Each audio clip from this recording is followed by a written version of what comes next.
The letter arrived in the wrong hands. It was 44 BC. March had just ended. Julius Caesar was 3 weeks dead, and a message meant for Mark Antony had been intercepted. The message was from Cleopatra, Queen of Egypt, and what she was offering would change the ancient world forever. But before we get to Cleopatra, before we get to the burning fleets and the golden barge and the night that ended an empire, we need to understand the man she sent that message to. Because Mark Antony is one of the most misunderstood figures in all of ancient history, and the version most people know, the lovesick general who threw away the world for a queen, is only half the story. The full story is stranger, more human, and far more interesting. If you are new here, welcome. Settle in. This channel exists to find the stories that got simplified along the way and tell them properly. The research behind tonight goes deep. There are details here that most histories of Antony have never captured. And by the end you will understand not just what happened, but why it could not have happened any other way. If you have been here before, you know the pace. Let the world go quiet. We are going to Rome. Here is the first thing you need to know about Mark Antony. He should not have mattered. He was born around 83 BC into a family with a great name and almost nothing else. His father, Marcus Antonius Creticus, had been given command of a war against Mediterranean pirates, and had managed it with such spectacular incompetence that the Romans gave him the nickname Creticus, not for any Cretan victory, but as a sardonic joke, the Greek word for sieved, full of holes. His father died leaving debts and an 8-year-old son. His stepfather, the man his mother, Julia, remarried, was executed for treason. The man who ordered that execution was Cicero, and Antony never forgot it. This matters because the entire trajectory of Mark Antony's career, the alliances he formed, the enemies he made, the specific man he became, cannot be understood without understanding that from childhood he watched what happened when your family backed the wrong side. And he decided he would never be the one without the soldiers. He grew up in a Rome that was tearing itself apart. The republic that had governed the Mediterranean for 500 years had been designed for a city of farmers, not an empire. The generals who came home rich from foreign conquests discovered that the armies they commanded were more loyal to them personally than to the Senate, and they started using those armies on each other. The civil wars that made Antony's world were not accidents, but the logical conclusion of a system that could not handle the weight that success had put on it. Into this world walked a young man who was physically remarkable by any account, large and dark, and projecting what the ancient sources called an impression of Hercules, and who had something rarer than physical presence. He had the specific quality that makes soldiers follow someone into situations where survival is genuinely unclear. Genuine personal courage, combined with genuine care for the people who served under him. But before the soldiers, before Caesar, there was a question hanging over his birth that the ancient world gossiped about, and that historians still debate. Was Mark Antony actually who everyone thought he was? The merchant El Bouet, who bankrolled his father's political career? No, wait, wrong story. The figure in Antony's life who raises this question is El Bouet's Roman equivalent, a man whose involvement in the family's affairs went deeper than anyone admitted in public. Actually, this specific mystery belongs to a different emperor. Let us stay with the question that does hang over Antony, which is simpler and in its way just as interesting. The question is whether the man who would become the most powerful Roman in the East after Caesar's death, who would build an Eastern empire and challenge the heir of Caesar himself, who was, by most accounts, a military genius of genuine quality, was simply the product of a failed family that kept failing upward, or whether there was something specific in his formation some education, or some experience. That created the specific combination of ability and recklessness that defined his career. The answer is both, and the specific experiences that shaped him are worth knowing. The period he spent studying in Athens gave him a genuine engagement with Greek culture that was not fashionable performance, but real intellectual affinity. The Greek world would become the center of his power, and the Greek cultural tradition would become the framework through which he understood himself and his ambitions. And this started in Athens, when he was a young man who was supposed to be learning rhetoric, but was actually falling in love with a civilization older and in some ways more sophisticated than his own. The Eastern campaigns he conducted as a young officer, serving under the Roman general Gabinius in Judea and Egypt in the late 60s and early 50s BC, gave him his first direct experience of the Hellenistic kingdoms that Rome governed as client states. The courts of the Eastern kings and queens that he saw from the outside as a junior officer and would one day inhabit from the inside, and the impression they made on him was deep.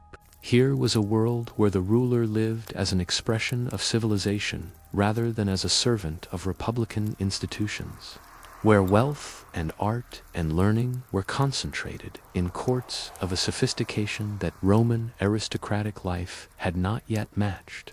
And then, at the end of one of these Eastern campaigns, he had his first contact with Egypt, with Alexandria, with the world that Cleopatra would later rule. He was perhaps 25 years old, and he saw a city that was unlike anything in the Roman world. And that encounter was formative in ways that would not become fully visible for another 20 years. But first, there was Caesar. The relationship between Mark Antony and Julius. Caesar is the foundation of everything that followed, and it is worth understanding clearly. Antony attached himself to Caesar's political faction in the early 50s BC and became one of his most important lieutenants. In Rome, during the years when Caesar was in Gaul, building the military reputation and the personal army loyalty that would eventually allow him to challenge the Senate for dominance of the Roman world. The specific role Antony played was political, serving as tribune of the plebs and using the tribune's traditional power of veto to block Senate attempts to strip Caesar of his command. When the Senate eventually forced through their decree and physically drove Antony and the other Caesarian tribunes from Rome, Caesar used the expulsion as justification for crossing the Rubicon, the river that no Roman general was legally permitted to cross with his army. Antony was in that crossing. One of the men who walked into Italy with Caesar in January of 49 BC and began the civil war that would end the Republic. What happened at the Rubicon committed Antony's fortunes completely to Caesar's. If Caesar won, Antony rose. If Caesar lost, Antony died. And this Ulin quality, this willingness to commit completely when he committed at all, is one of the most consistent characteristics of his career. It produced his greatest moments and his most catastrophic ones. The civil war that followed, the campaign against Pompey and the Pompeian forces, gave Antony the opportunity to demonstrate the military ability that would define his career. He was excellent, his soldiers were loyal, his tactical instincts were sound, and the specific quality of his personal courage, the willingness to be present in the fighting rather than directing from a safe distance, built the kind of trust with his troops that translated into extraordinary loyalty in the years ahead. At the Battle of Pharsalus in 48 BC, the great confrontation between Caesar and Pompey, Antony commanded the left wing and performed with distinction. Pompey was defeated and fled, and the civil war was effectively decided. Caesar pursued Pompey to Egypt, and Antony was left in Italy as his deputy, which is where the first great Antony problem appears. He was a brilliant number two and a problematic number one. Left to manage Italy in Caesar's absence, he managed it in ways that were personally enjoyable and politically damaging. The parties and the drinking and the general air of triumphant aristocrat.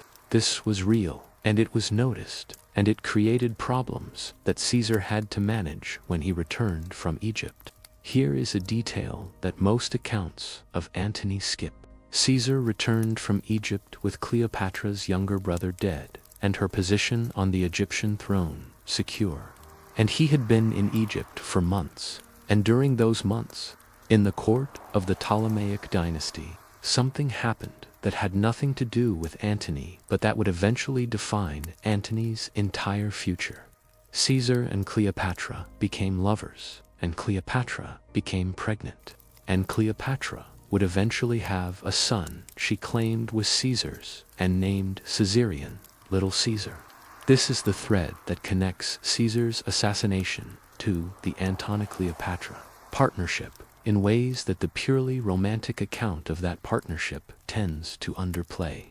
When Caesar was killed in 44 BC, the question of what happened to his legacy, his name, his political identity, his Egyptian connection, became the central question of Roman politics, and Cleopatra, sitting in Rome with her infant son Caesarion when the assassination happened, understood this immediately.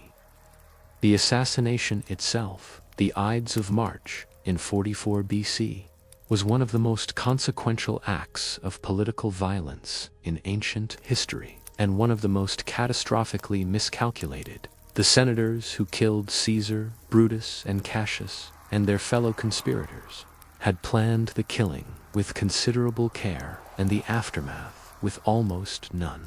They had removed the most powerful man in Rome without preparing any practical alternative to his power. They had a philosophical commitment to the Republic, but no military force to back it. Antony had both. The hours and days after the assassination are where Antony demonstrated the political intelligence that the later romantic narrative tends to overshadow. He moved with a speed and decisiveness that was entirely unlike the self-indulgent figure of the Italian interlude. He secured Caesar's soldiers. He obtained from Caesar's widow the dead man's private papers and his fortune, and he negotiated with the conspirators and the Senate in ways that were simultaneously conciliatory enough to prevent immediate violence and shrewd enough to position himself for the longer struggle. The specific deal that was struck gave the conspirators an amnesty while confirming Caesar's acts, which meant that Antony, who controlled the papers, could determine what Caesar had actually decided. The opportunities for creative interpretation were considerable, and Antony used them. And then came the funeral. Here is the curiosity loop that most people know from Shakespeare, and that actually happened. Roughly, in a different form, Antony gave the funeral oration for Caesar in the Roman Forum, standing above the body of the dead dictator with the wound in his toga that showed the crowd which man their beloved leader had been at the end. He read Caesar's will, which left money to every citizen of Rome. He displayed Caesar's body with its wounds visible. He wept, or appeared to weep, and he let the crowd draw its own conclusions. The crowd drew them with fire. The funeral pyre became a general conflagration. The mob went looking for conspirators, and found in their place a man named Cinna, the poet who had the misfortune to share a name with one of the killers, and was torn apart before he could explain the confusion. The conspirators fled Rome, and Mark Antony stood in the city as the dominant political figure for about 3 weeks. And then the complication arrived that would define the next 15 years of his life. A 19-year-old boy named Gaius Octavius turned up in Rome with a piece of paper. The paper said that Julius Caesar had adopted him in his will, making this teenager the heir to Caesar's name and Caesar's fortune and Caesar's political legacy. The boy had no military experience, no political record, No obvious reason to be taken seriously by a man who had been fighting Caesar's wars while this child was studying in Greece. Antony dismissed him. This was the most consequential mistake of his career.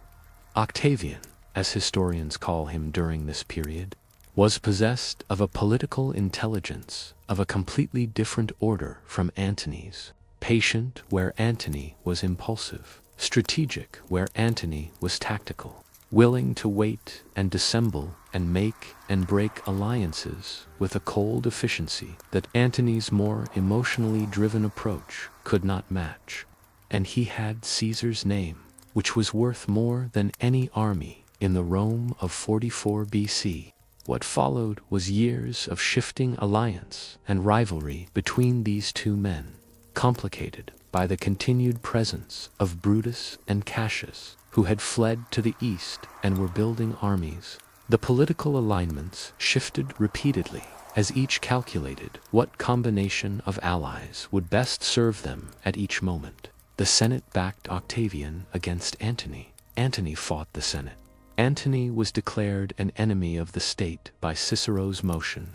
Cicero, who had executed his stepfather, and who had now produced the most devastating political attack in Latin literature, the Philippics, a series of speeches that were among the most brilliant and most vicious in Roman history. Antony never forgot them. When the Second Triumvirate was formed in October of 43 BC, the formal alliance between Antony and Octavian and the lesser figure, Lepidus. Antony put Cicero on the proscription list, the list of people designated for death, and Cicero was found on a road trying to flee Italy and killed. His hands and head sent to Rome and displayed on the speaker's platform in the Forum, where he had given so many of his celebrated speeches. It was vengeance, personal and specific, and years in the making. And it tells you something true about the specific quality of Antony's emotional memory. He remembered everything that mattered to him, kept it, and settled it when the moment came. The campaign against Brutus and Cassius culminated at Philippi in Macedonia in October of 42 BC. Antony's finest hour as a commander, he defeated Cassius while Octavian was ill and largely ineffective, and he forced the decisive second engagement that ended with both Brutus and Cassius dead and the last organized resistance to the triumvirs broken.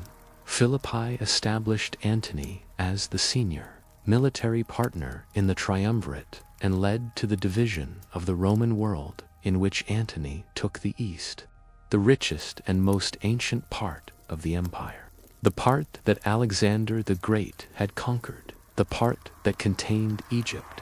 And now, finally, after all of this, we come to the barge. In 41 BC, Mark Antony summoned Cleopatra to the city of Tarsus to answer for her support, or lack of it, during the recent civil wars. He was the master of the East. She was technically his subordinate. The meeting was supposed to establish dominance and extract cooperation. She arrived on a golden barge. Plutarch's description of this arrival is one of the most famous passages in ancient literature, and it is worth staying with because it is doing something more interesting than simply describing a beautiful woman on a boat. Plutarch describes Cleopatra as dressed as Aphrodite, reclining under a golden canopy, attended by boys dressed as cupids and women dressed as sea nymphs.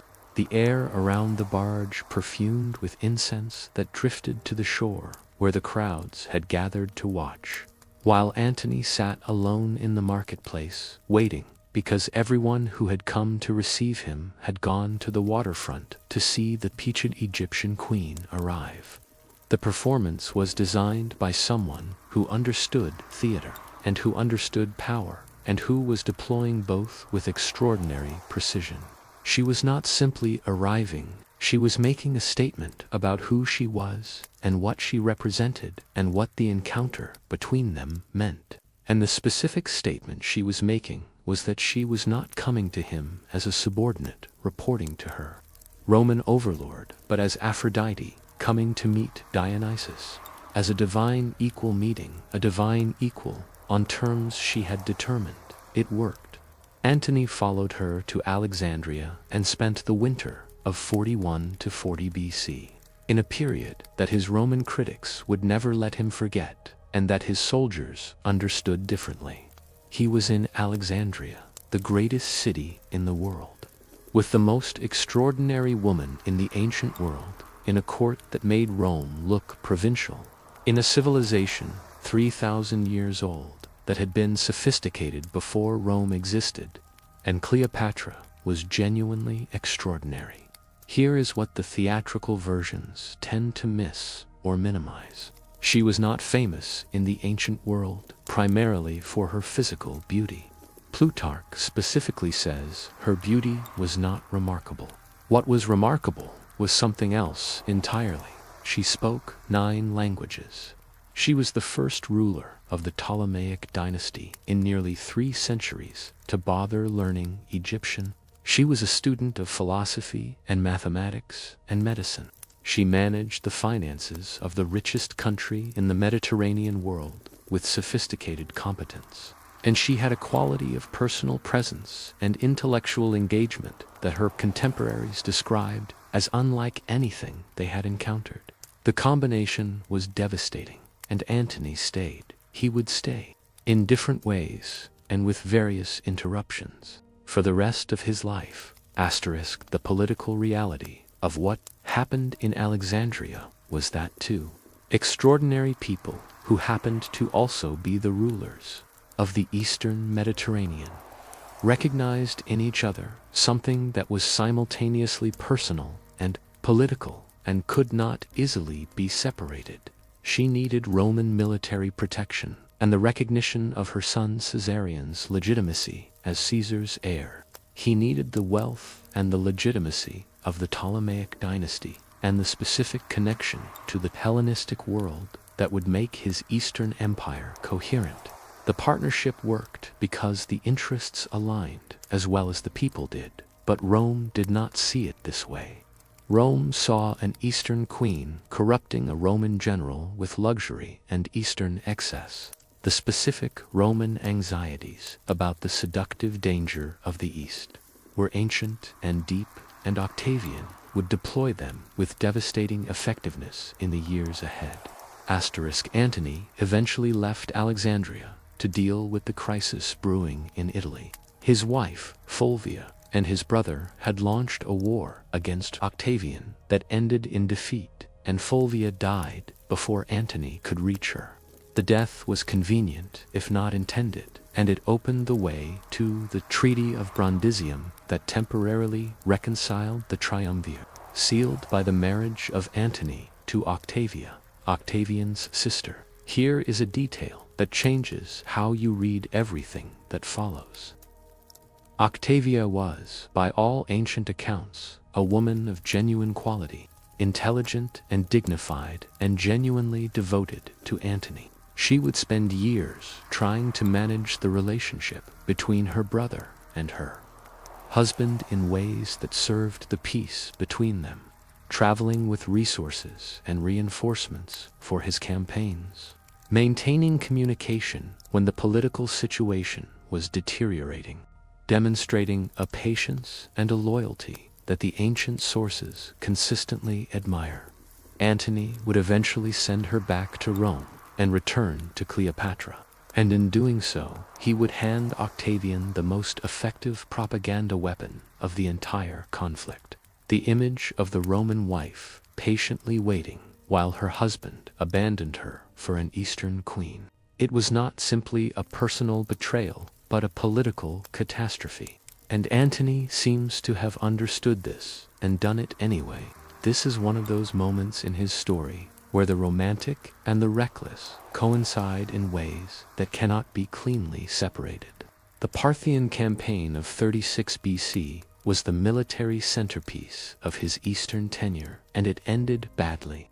The plan was to avenge Crassus's catastrophic defeat at Carrhae in 53 BC and conquer Parthia. Caesar had been planning this campaign when he was killed, and Antony took it on with the scale of ambition and the inadequate attention to logistics that characterized his approach to complex strategic problems.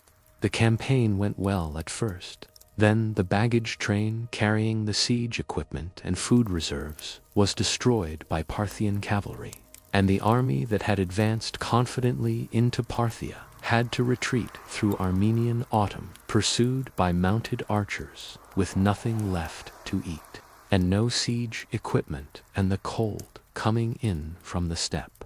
The retreat from Parthia is one of the more impressive military achievements of Antony's career, even though it produced no victory and substantial losses. He brought the majority of his army back through conditions that would have destroyed a less capable or less personally credible commander, sharing the soldiers' hardships, being seen sharing them, maintaining the cohesion of a force under extreme stress through the specific quality of his relationship with the people who served under him.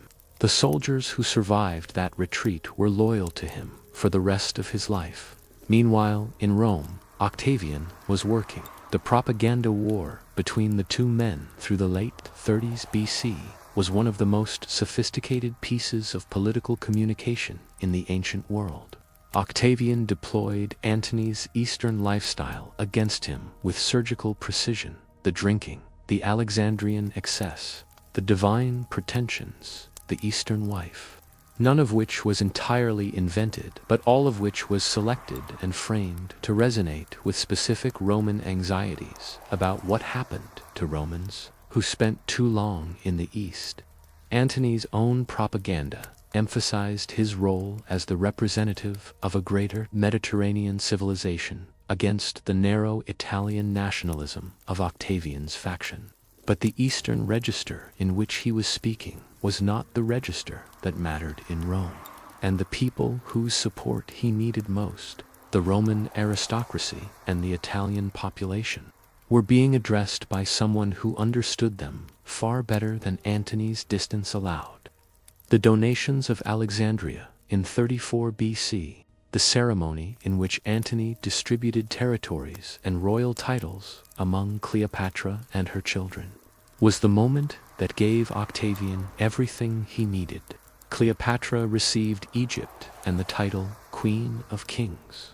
Caesarion was confirmed as King of Kings and acknowledged as Caesar's son, and Antony's 3 children with Cleopatra received territories from the Eastern Empire.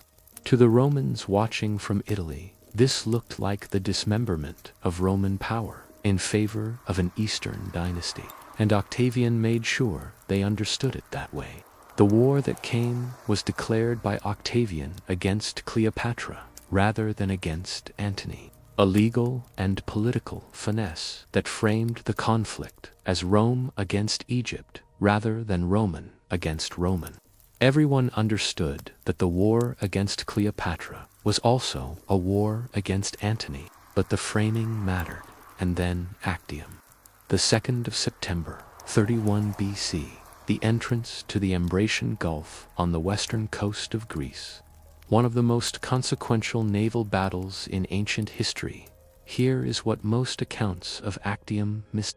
By the day of the battle, the strategic situation had already been largely determined. Octavian's Admiral Agrippa, one of the greatest naval commanders of the ancient world, had spent months systematically attacking Antony's supply lines, seizing ports, disrupting the communication routes that connected the land army to its logistical base. By September, the land army that was supposed to be the main strength of Antony's force was immobilized by supply shortage and disease, and the naval force was his only realistic way out. The sails loaded into Cleopatra's squadron before the battle suggest that what Antony was attempting at Actium was not a decisive naval engagement, but a breakout, an attempt to get enough ships and enough of the treasury through the blockade to continue fighting from Egypt. The plan was not to win that day, but to survive that day and fight again. He survived the day. The breakout succeeded in the narrow sense that he and Cleopatra and a significant portion of the fleet got through to Egypt. But the land army he left behind surrendered within days, and the political collapse that followed was total. The kings and generals and political allies who had maintained their connection to Antony through the years of declining fortunes found in Actium specific tipping point that justified recalculating their position. Herod of Judea, who had been one of Antony's most loyal clients, went directly to Octavian and explained, with the complete self-possession of a man who had planned this conversation in advance, why his loyalty to Antony was actually evidence of the kind of reliability that Octavian should value. Octavian kept him on, and Herod continued to reign. Antony and Cleopatra retreated to Alexandria and spent the months between Actium and the end in ways that the sources describe with the mixture of genuine detail and literary elaboration that makes the period both vivid and difficult to fully trust. There were negotiations and celebrations and military preparations and moments of something that the sources want to call despair, and that might more accurately be called the specific quality of people who know the end is coming and are choosing how to face it.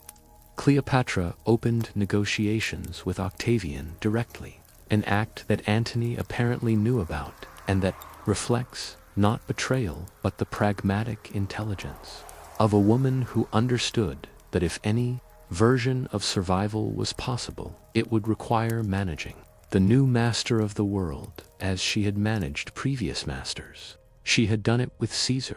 She had done it with Antony. Perhaps she could do it with Octavian. Octavian's responses were encouraging enough to maintain the negotiation without being promising, enough to constitute actual commitment. He was stringing her along, and she probably knew he was stringing her along. And she kept negotiating anyway because the alternative was to accept immediately that there was no alternative. Then Antony received a false report that Cleopatra was dead.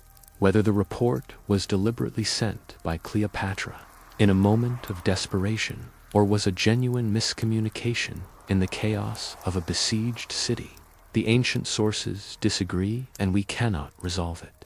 What is certain is that Antony believed it, and he fell on his sword. The wound was serious, but not immediately fatal, and he was carried to where Cleopatra was alive in her monument and raised through a window into her presence.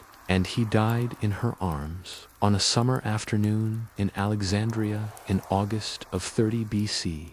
He was 53 years old. Cleopatra survived him by 11 days.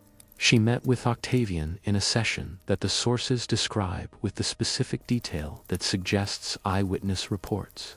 She apparently deployed the full resources of her personal presence in an attempt to create the same relationship with Octavian that she had created with Caesar and with Antony.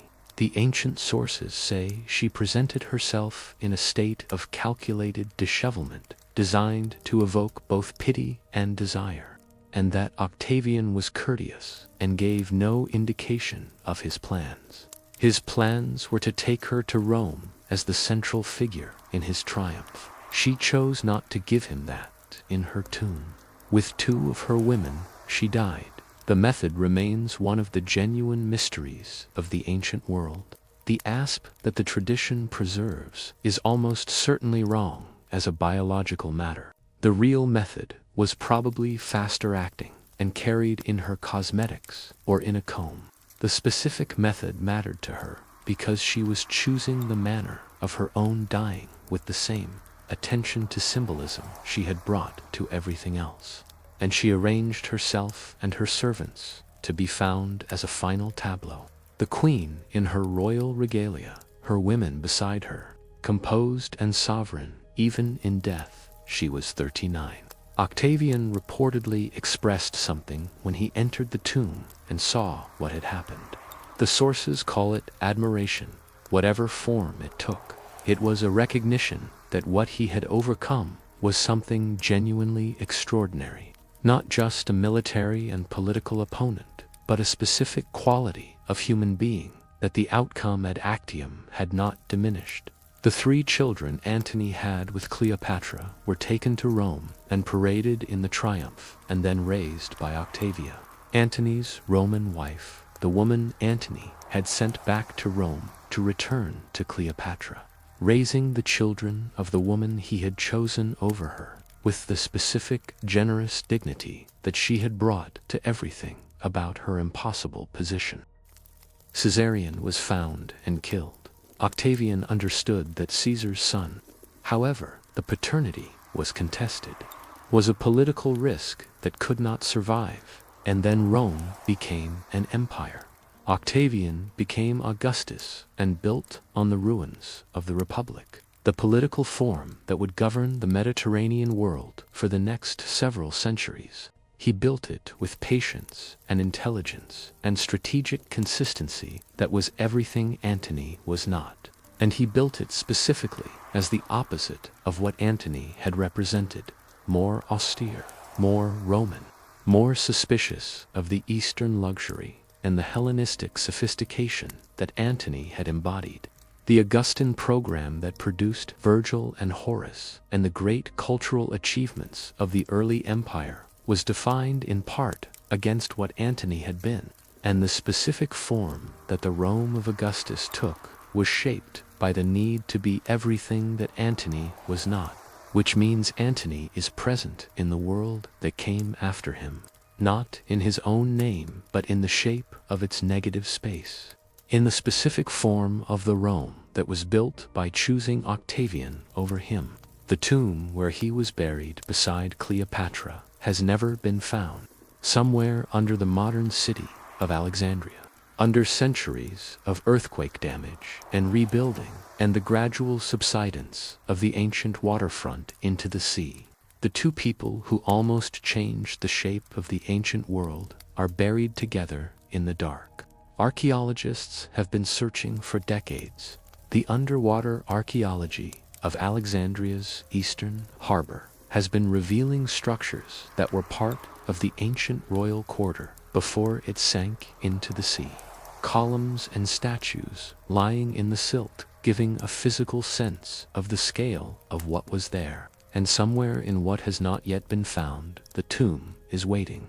The specific moment when someone finally locates it will be one of those moments when the ancient world reaches through into the present and reminds us how thin the distance actually is. The discovery of the terracotta army in 1974 was that kind of moment.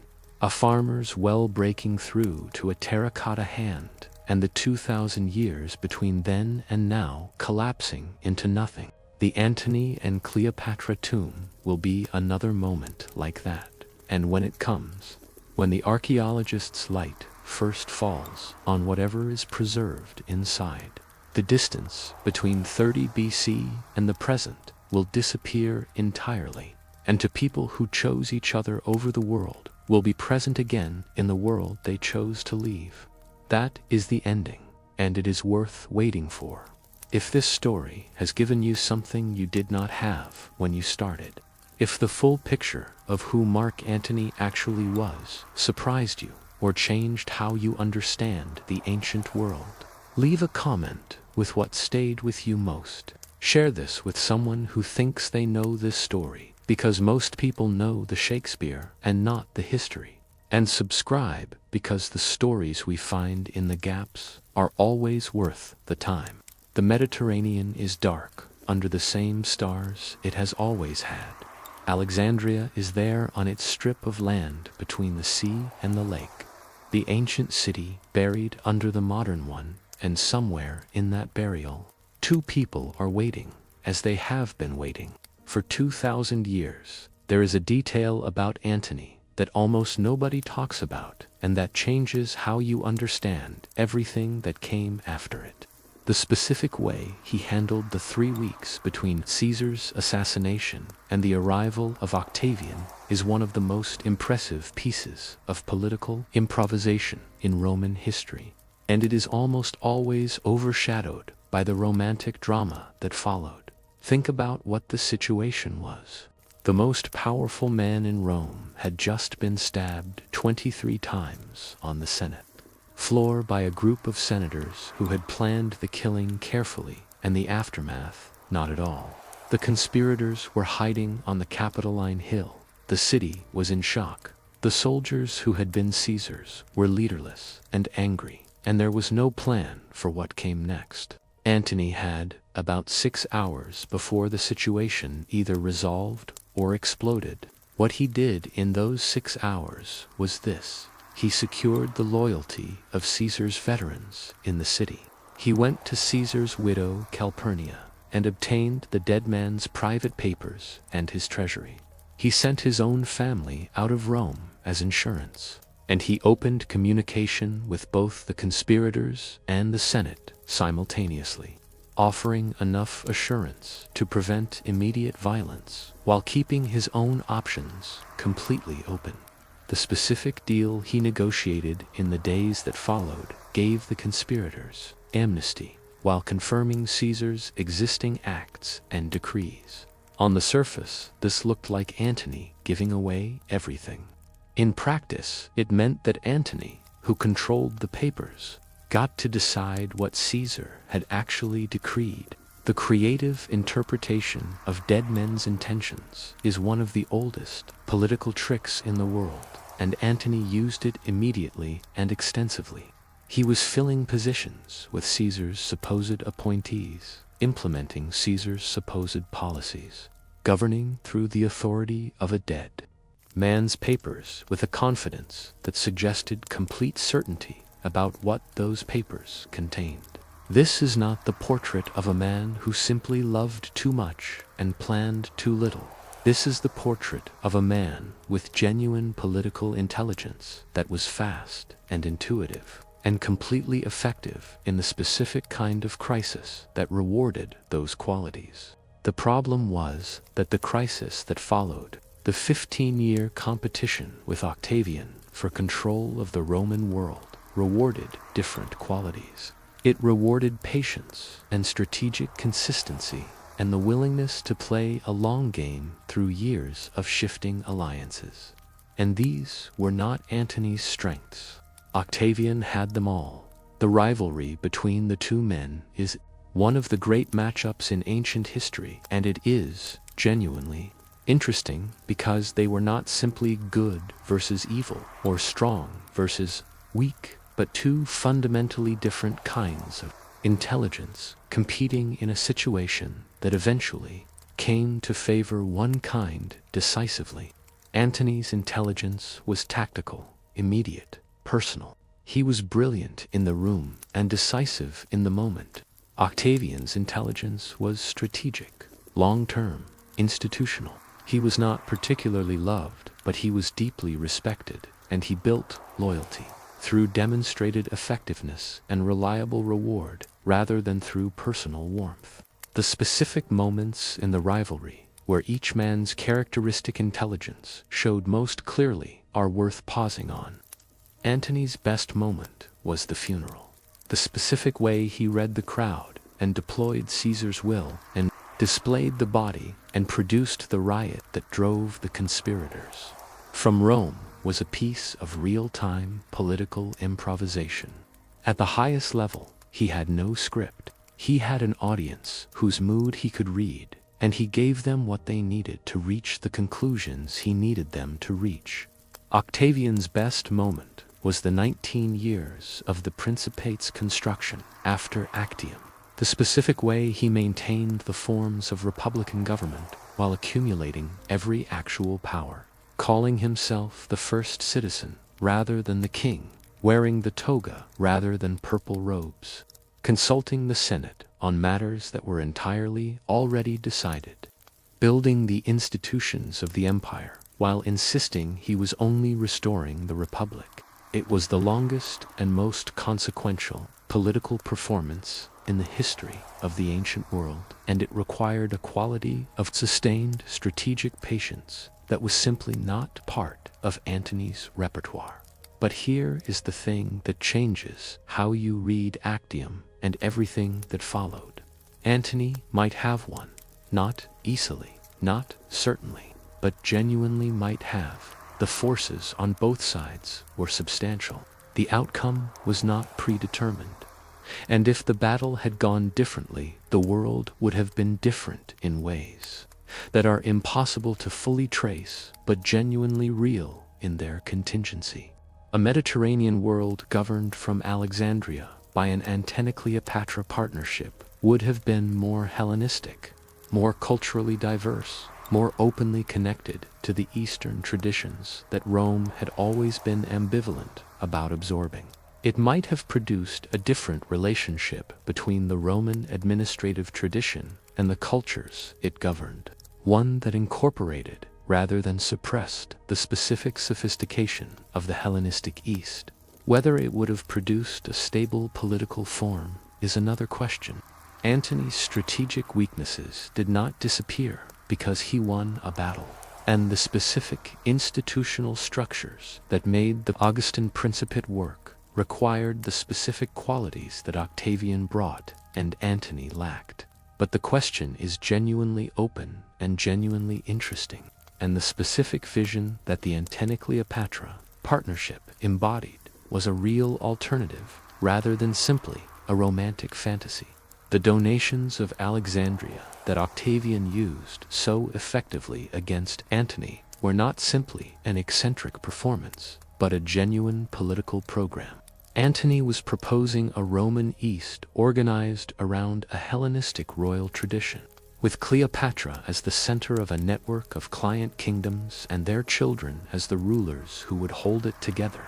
It was the specific vision of a man who had spent 20 years in the Eastern Mediterranean and who understood its political culture better than almost any Roman alive.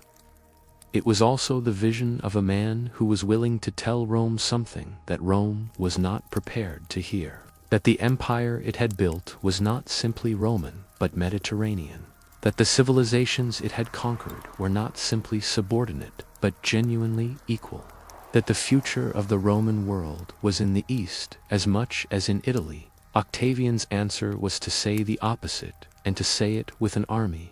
The answer that won was the one that resonated with the specific anxieties of the specific Italian and senatorial audience that controlled the political culture of the period. The answer about Roman tradition and Eastern corruption and the proper relationship between the master civilization and its subjects. And whether this answer was right or simply effective is one of those historical questions that continues to matter because the versions of it keep reappearing in different forms in different centuries.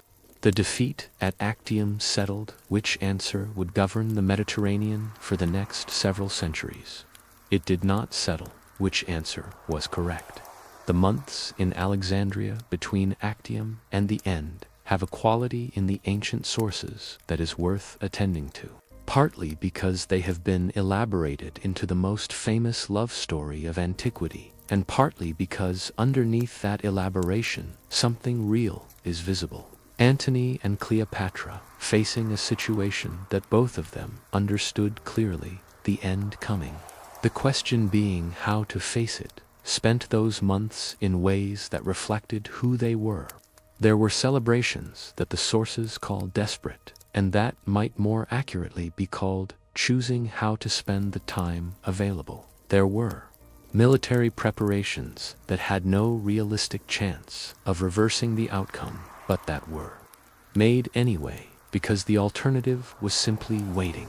There were negotiations conducted simultaneously by both of them with Octavian that reflected genuine political intelligence, even at the moment when political options were exhausted, and there was the specific quality of their relationship in those final months. The ancient sources preserve details that have the texture of genuine observation rather than literary invention. The specific arrangements they made with each other about how they would face the end, the specific consistency of each person's character in the face of circumstances that might have broken that character. Antony died in the way his life suggested he would die, impulsively, based on incomplete information. committing completely to a course of action the moment he committed at all. He received the news of Cleopatra's death, and he acted without verifying it, and the action was irreversible. Cleopatra died in the way her life suggested she would die, with complete control over whatever could be controlled, with attention to symbolism and presentation, with the specific quality of dignity she had maintained across 13 years, of ruling a kingdom that every major power in the Mediterranean world was periodically trying to consume. The two deaths tell you who these people were as clearly as anything they did while alive. And now there is a specific archaeological mystery that gives this story an open ending rather than a closed one. The tomb where Antony was buried and where Cleopatra was buried beside him has not been found. It is somewhere in Alexandria, under the modern city or under the sea, and the search for it has been ongoing for decades. The Egyptian archaeologist Zahi Hawass has been conducting excavations at a site called Taposiris Magna, west of Alexandria, that he believes may contain the royal tomb. The site has produced artifacts and tunnels and specific evidence that has generated genuine archaeological interest. The question of whether Hawass has identified the right location or whether the tomb is elsewhere in the city's complex archaeological landscape is one that the ongoing excavations are gradually addressing. The specific moment when the tomb is found will be one of those moments when the distance between the ancient world and the present collapses, when the archaeology that has been searching for this specific pair of people finally finds them, and when the story that has been told for 2,000 years in every conceivable form will have a physical address. That moment has not come yet. The tomb is waiting in the dark under Alexandria, as Antony and Cleopatra are waiting in the dark under Alexandria, as they have been waiting since the summer of 30 BC, when the last serious alternative to the world that Augustus built went quiet and stayed quiet, and the world that was built instead is the world we are in, shaped by the specific choices made at Actium and in the months that followed, by the specific decision of a 19-year-old boy to accept Julius Caesar's legacy, and by the specific decision of a 53-year-old man to follow a woman through a naval battle rather than fight it to the end. Both decisions were human. Decisions made by fully human people in specific circumstances, with specific pressures and specific limited information. And the world that resulted from them is real and present, and still being shaped by what those decisions set in motion. That is the story of Mark Antony, as complete as the evidence allows, and as honest as the complexity requires. The man who almost changed the world, who in losing made possible the world that was built instead, who loved with a completeness that his political situation could not accommodate, and who died on a summer afternoon in Alexandria while the future was already being decided elsewhere. Carry it with you. The knowledge changes how you see what came after, which is exactly what history is for. The specific quality of what Antony and Cleopatra built together in the East is something that the purely military and political accounts tend to flatten into the background of the drama. But it was real, and it was extraordinary. Alexandria in 41 BC, when Antony first arrived, was not simply a city. It was the most sophisticated urban environment in the ancient world, built on a plan that Alexander himself had laid out more than 3 centuries earlier, developed by the Ptolemaic dynasty into something that made Rome look like a provincial capital. The royal quarter alone covered a significant portion of the city's northeastern corner. Palaces and libraries and temples and gardens and private harbors stretching out into the Mediterranean, and the woman who presided over all of it was not simply beautiful or simply powerful. She was both of those things, and also something rarer.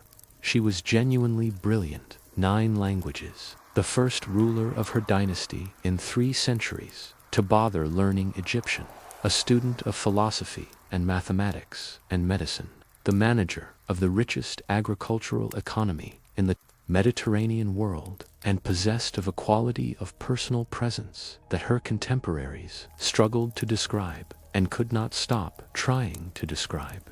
Plutarch, who wrote the most detailed ancient account of her life, is very specific about this. He says her beauty was not remarkable. What was remarkable was everything else: the intelligence of her conversation, the specific quality of her attention when she was with you, the way being in her presence felt different from being in the presence of anyone else alive. This is the woman that Antony followed to Alexandria in 41 BC, and this is the partnership that Rome would spend the next decade trying to understand, and ultimately trying to destroy. The specific way in which the two of them organized their life together in Alexandria is documented in fragments that the ancient sources preserve, with a mixture of admiration and disapproval that reflects how genuinely unprecedented it was. They founded a dining society called the Inimitable Livers, which translates roughly as those who live incomparably, a name that is either magnificent self-confidence or magnificent self-parody, depending on how you read it. And they held banquets of extraordinary elaborateness and variety that became famous across the ancient world. There are accounts of dinners where Cleopatra made bets with Antony about the most expensive meal ever served and dissolved a pearl worth 10 million sesterces in vinegar and drank it to win the bet. The story may be legend. Pearls do not actually dissolve in vinegar in the way the story requires, but it is the kind of legend that attaches to real people who genuinely did things on a scale that made observers reach for the fabulous to describe them. What is not legend is the specific political program that the partnership was building. The donations of Alexandria in 34 BC, the ceremony where Antony distributed territories and titles among Cleopatra and their children, was not simply extravagance. It was a coherent political vision expressed in the language of Hellenistic royal ceremony. Cleopatra was declared Queen of Kings and ruler of Egypt and Cyprus and Crete and Syria. Caesarion, her son by Caesar, was confirmed as King of Kings and Caesar's legitimate heir. Their 3 children together received territories from the Eastern Empire that were being organized into a network of client kingdoms under Ptolemaic supervision. What Antony was proposing was a Roman East organized around a Hellenistic royal tradition rather than direct Roman administration, a network of allied kingdoms centered on Alexandria rather than subordinate to Rome, a future for the Mediterranean world that looked east rather than west. It was the vision of a man who had spent 20 years in the eastern Mediterranean, who had governed its kingdoms and commanded its armies, and who understood its political culture in ways that most Romans simply did not. It was also the single greatest gift he ever gave Octavian, because when the news of the donations reached Rome, Octavian finally had exactly what he needed: the specific Roman anxieties about Eastern corruption, about Roman generals going native, about the empire being given away to a foreign queen. All of these crystallized around the ceremony at Alexandria, and Octavian deployed them with the cold, strategic precision that was his greatest talent. The war that was declared in 32 BC was declared against Cleopatra rather than against Antony, a legal finesse that framed the conflict as Rome against Egypt rather than Roman against Roman. Everyone understood what it really was, but the framing mattered. It allowed Romans who were uncomfortable with yet another civil war to understand their choice as defending the Republic rather than choosing between 2 Romans. The specific military situation by the time of Actium in September of 31 BC had already been shaped decisively by the months that preceded the battle. Agrippa, Octavian's admiral, and arguably the greatest naval commander of his generation, had spent those months systematically dismantling Antony's strategic position, seizing ports, cutting supply lines, isolating the land army from its logistical base. By the time the battle was fought, Antony's forces were already weakened by months of supply shortage and disease. The land army that was supposed to be his main strength was effectively immobilized, and the specific detail that most accounts of Actium miss is that Antony's ships were loaded with sails before the battle. Warships of this period typically left their sails ashore when going into battle. Sails are weight and wind resistance and fire risk. You fight on oars. You only carry sails if you intend to go somewhere after the battle. Antony's ships were carrying sails, which means what he was attempting at Actium was not a decisive naval engagement. It was a breakout, an attempt to get enough ships and enough of the treasury through the blockade to continue fighting from Egypt. He was not trying to win that day. He was trying to survive that day. And in the narrow sense of the plan, he succeeded. He and Cleopatra and a significant portion of the fleet broke through and reached Egypt. But the land army he left behind surrendered within days, and the political collapse that followed was total. Every ally who had been holding their position through calculation rather than conviction found in Actium the specific tipping point they had been waiting for. Herod of Judea, one of Antony's most loyal clients, went directly to Octavian and explained with complete composure exactly why his loyalty to Antony was actually evidence of the kind of reliability that Octavian should value. Octavian kept him on. The months between Actium and the end in Alexandria have a specific quality in the ancient sources that rewards attention.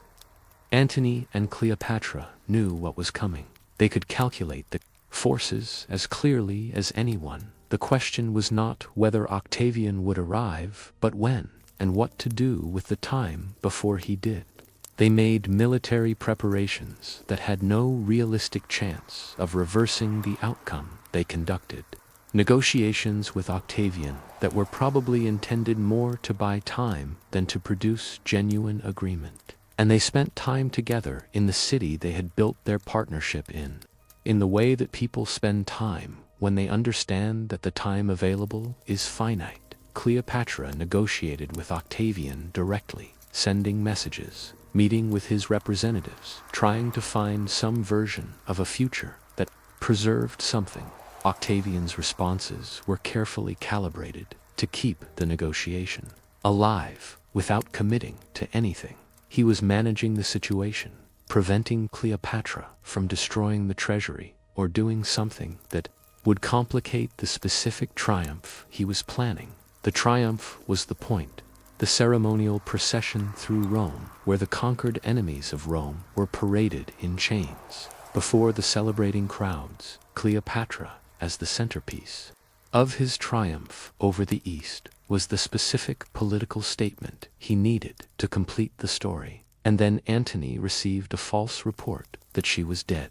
The sources disagree about whether the report was deliberately sent by Cleopatra in a moment of strategic miscalculation, or whether it was a genuine misunderstanding in the chaos of a besieged city, communicating through intermediaries. What is not in doubt is that Antony believed it, and he fell on his sword. The wound was serious, but not immediately fatal, and he was carried to the monument where Cleopatra had taken refuge and raised through a window, because the doors were barricaded, and he died in her arms. He was 53 years old. Cleopatra survived him by 11 days. She met with Octavian in a session that the ancient sources describe with the specific detail that suggests accounts from people who were present. She apparently deployed the full force of her personal presence in a final attempt to create with Octavian the relationship she had created with Caesar and with Antony. Octavian was courteous, gave nothing away, and left her in the monument under guard that night or within the next Few days in her monument, with 2 of her women, she died. The method is genuinely uncertain. The asp of tradition is probably wrong as a biological matter. The real method was almost certainly faster acting and carried in her cosmetics or a comb. The ancient sources who were there or who spoke to people who were there disagree on the specifics. What they agree on is that she arranged herself to be found as a final tableau, the queen in her royal regalia. Her women arranged beside her, composed, sovereign, choosing the last thing that remained in her control, which was the manner of her own departure. She was 13/9. Octavian reportedly expressed something when he saw her. The sources call it admiration, whatever specific form it took in that specific room. It was a recognition that what he had overcome was something genuinely extraordinary, not just a military and political opponent, but a specific quality of human being, that the outcome at Actium had not diminished, and that death itself had not diminished. The 3 children she and Antony had together were taken to Rome, paraded in his triumph, and then raised by Octavia, Antony's Roman wife, the woman he had sent back to Rome to return to Cleopatra, raising the children of the woman he chose over her with the specific, generous dignity that characterized everything. Octavia did. Caesarion was found and killed. Octavian understood that Caesar's son, however contested the paternity, was a political risk the new order could not accommodate, and then Rome became an empire. Octavian became Augustus and built on the ruins of the Republic, the political form that would govern the Mediterranean world for centuries. Built it with the patience and strategic consistency that was everything Antony was not, and built it specifically as the opposite of what Antony had represented. The austerity, the Romanism, the celebration of traditional values, the suspicion of Eastern luxury. All of this was defined in part against what Antony had been, which means Antony is present in the world that came after him, not in his own name, but in the shape of its negative space, in the specific form of the Rome that was built by choosing Octavian over him.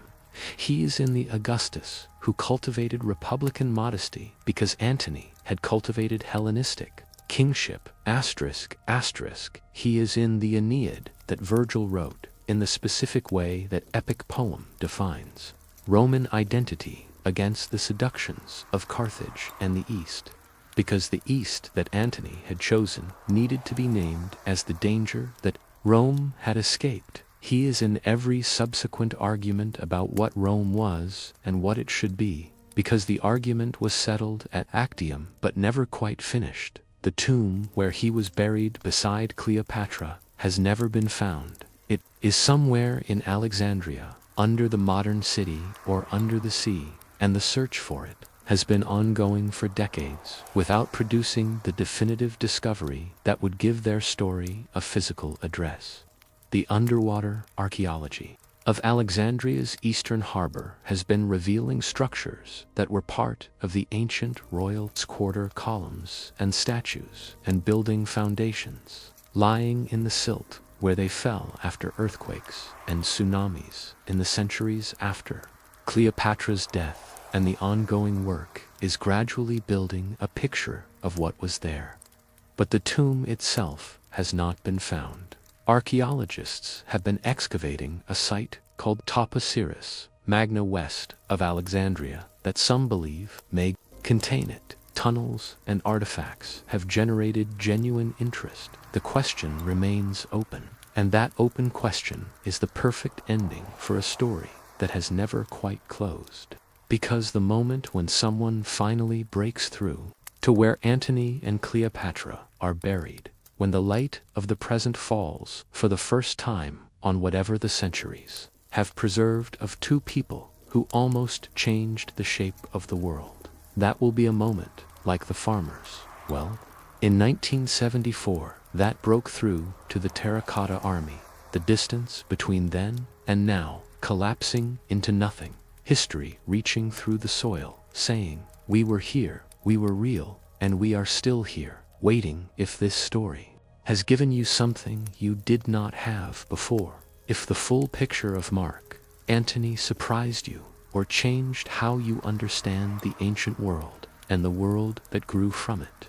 Leave a comment, tell us what stayed with you, share this with someone who knows the Shakespeare but not the history, and subscribe, because the stories we find in these gaps are always worth the time. The Mediterranean is dark under the same stars it has always had. The sea is still there, Alexandria is still there, and somewhere beneath it, the tomb is waiting, as it has been waiting for 2,000 years. The specific political world that shaped Mark Antony, the Rome of the late Republic in its final decades, is worth understanding in the way that a good documentary understands context, not as a lecture, but as the answer to a question the audience is already asking. The question is, why did the Republic fall? And the answer matters, because without it, the entire story of Caesar and Antony and Octavian is just a series of powerful men fighting each other, which is interesting, but it is not the full picture. The republic that Rome had built over 5 centuries was designed for a city, not an empire. It had a synod of aristocratic families who served for life, elected magistrates who held power for 1 year, and a set of unwritten rules about who could do what and when. Rules that worked because everyone powerful enough to break them chose not to. That choice lasted until the wars of conquest made it economically irrational. The wealth that flowed into Rome from Spain and Greece and Asia and North Africa was enormous. It enriched the senatorial families who controlled the contracts and the provinces. It purchased slaves who worked the land that had previously been worked by small farmers, and the small farmers who lost their land moved to Rome and became the urban poor. The urban poor who had votes but no economic security, and the generals who commanded the armies, made of men who had nothing left to lose. Marius understood this first. He reformed the army to allow the landless to serve, which meant the soldiers who served now depended on their general for the land grant at the end of service. That was the only retirement available to them. And soldiers who depend on their general for their futures are soldiers whose loyalty follows their general rather than the Senate. This is the world Antony was born into, a world where the formal institutions of the Republic were intact, and the informal reality of power had moved to whoever commanded the most loyal army. The specific families that competed for dominance in this world were not simply ambitious. They were operating in a system that made the choice between cooperation and competition increasingly difficult. The rules that had governed competition were eroding, and no one had figured out what would replace them. Caesar's answer was to replace them with himself. Octavian's answer was to replace them with institutions designed around one person while maintaining the form of the old rules. Antony's answer was to go east and build something new. None of these answers was obviously wrong, and the one that won was the one that best understood what the specific audience of Roman aristocrats and Italian citizens and provincial populations needed to believe about themselves. Octavian understood that audience better than either of the others. The specific relationship between Caesar and Antony that preceded all of this is worth spending a moment on, because it is genuinely complicated, and the complications matter. Antony was not simply Caesar's lieutenant. He was also Caesar's political instrument in Rome. During the years when Caesar was in Gaul, serving as tribune of the plebs and using the tribune's traditional power of veto to block the Senate's attempts to strip Caesar of his command, the specific value of this service was enormous. It gave Caesar the legal and political cover to maintain his position while building the army that would eventually allow him to take everything. In return, Antony received Caesar's protection and Caesar's patronage, and in the Roman system, of the period that was everything. The relationship was warm, but it was not uncomplicated. Caesar distanced himself from Antony more than once, when Antony's personal behavior created political problems, and the specific coldness that followed each distancing was real, but it always resolved, because each man needed what the other had, and because the personal affection between them was genuine enough to survive the professional friction. The specific moment tested this most severely was the winter of 47 BC, when Caesar returned from Egypt to find Italy in chaos, partly because of Antony's management of it. The parties, the drinking, the general air of triumphant celebration, while Rome needed steady administration. Caesar's reaction was cold. He removed Antony from the positions he had planned for him. There was a period of genuine estrangement, and then Caesar needed him again, and Antony was there.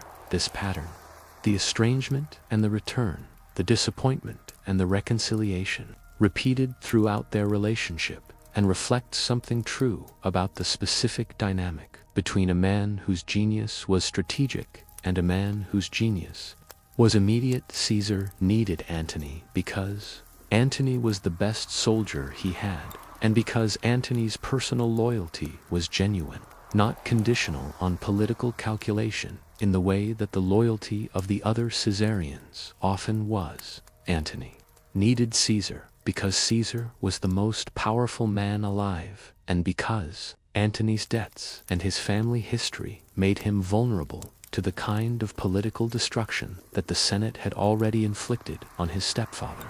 The assassination broke this dynamic, and what followed was Antony alone, without the strategic patron who had shaped his career, facing a world that was about to become considerably more complicated.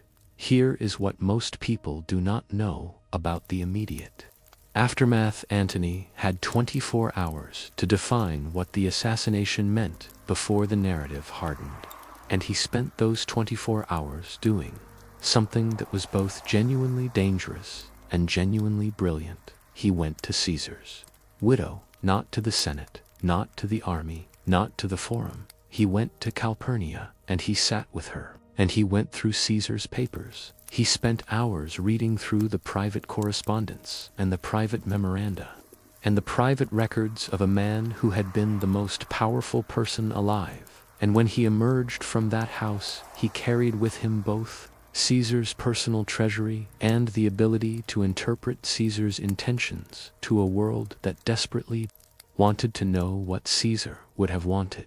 The political power this gave him was immediate and enormous. Over the following weeks, he produced a series of Caesar's supponents' decisions, appointments, land grants, legal changes that were either genuine records from the papers or Antony's own interpolations, and nobody could prove which was which because nobody else had seen the papers. Cicero called it a fraud in the Philippics. The series of speeches he delivered attacking Antony in the months after the assassination.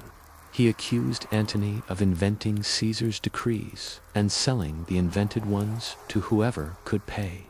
The accusation may have been fair, it was certainly effective, and it contributed to the Senate eventually declaring Antony an enemy of the state. Antony and Octavian and Lepidus formed the Second Triumvirate, the agreement that divided the Roman world among three men.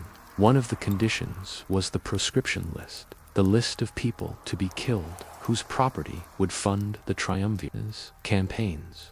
Antony insisted on Cicero. Octavian initially resisted. Cicero had been useful to him, had promoted the young man's career in the period when Antony needed to be neutralized, but Antony would not make the deal without Cicero, and Octavian agreed. The philosopher who had given some of the greatest speeches in the history of Latin literature was found on a road in the south of Italy trying to reach the coast, trying to get to a ship that would take him somewhere safe. His slaves carried him to the road in a litter. When they heard soldiers coming, and Cicero ordered them to put the litter down, and extended his head from the curtain, and the soldier who killed him was a man named Popilius Lenas, who Cicero had once defended in court. The head and the hands went to Rome, to the Forum, to the speaker's platform, the rostra, where Cicero had given his finest speeches, and Mark Antony stood and looked at them. The ancient sources say Fulvia, his wife, took Cicero's severed tongue and stabbed it repeatedly with her hairpin asterisk asterisk. It is the kind of detail that may be true, may be embellished, but that captures something real about the specific quality of the hatred involved, the specific depth of what had been done to people. Connected to Antony, the stepfather, executed on Cicero's order, the years of the Philippics, systematically dismantling him in public, the declaration of enemy of the state that had driven him from Rome, all of that settled in one afternoon on a road in southern Italy. The Battle of Philippi, that followed the final confrontation with Brutus and Cassius and the forces of the Republican tradition, was Antony's finest military hour. Cassius killed himself after the first engagement, thinking the battle was lost. It was not lost. Antony had won his part of it decisively, while Octavian was ill and largely ineffective. Brutus held on for 17 days after the first engagement, trying to avoid the second battle, understanding that time and supply and attrition were on his side. Antony forced the second battle anyway, and Brutus was defeated, and the Republic died on that field, and Antony stood on the body of the Pompeian tradition and looked east toward the richest part of the world, toward Alexandria, toward the woman whose golden barge had not yet come into his life, but was already somewhere being prepared. The specific detail that connects Philippi to Tarsus, to Actium, to the undiscovered tomb, is the detail that makes Antony's story something more than a military biography. It is the thread of the East, from the young officer who first saw Alexandria, to the triumvir who chose the eastern provinces, to the man who followed a barge to the city. His future was already waiting. In every step toward the East was a step away from the version of himself that Rome required, and every step away from Rome was a step toward the version of himself that actually existed, a man who was genuinely himself, for the first time and the last time in Alexandria in those specific years, with that specific woman, whether the world he was building there would have lasted, whether the Eastern Empire he envisioned could have governed itself stably through the specific challenges the following century would bring.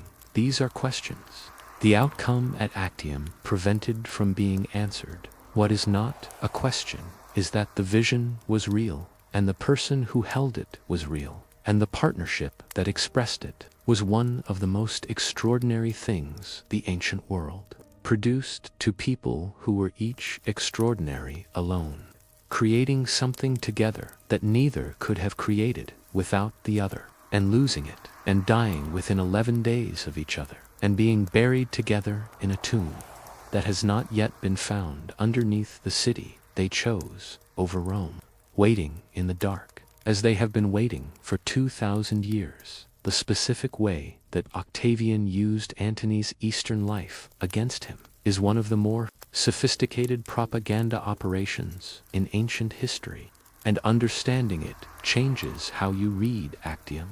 It was not simply East versus West, or love versus duty, or the personal versus the political.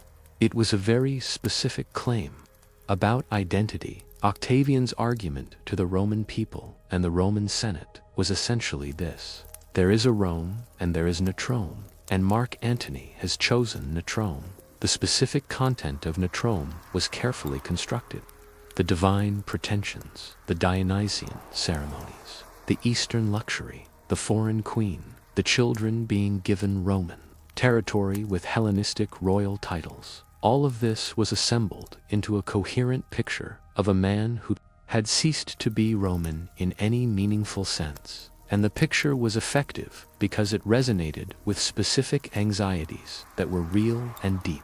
Rome had a long, complicated relationship with the Greek and Hellenistic world it had conquered.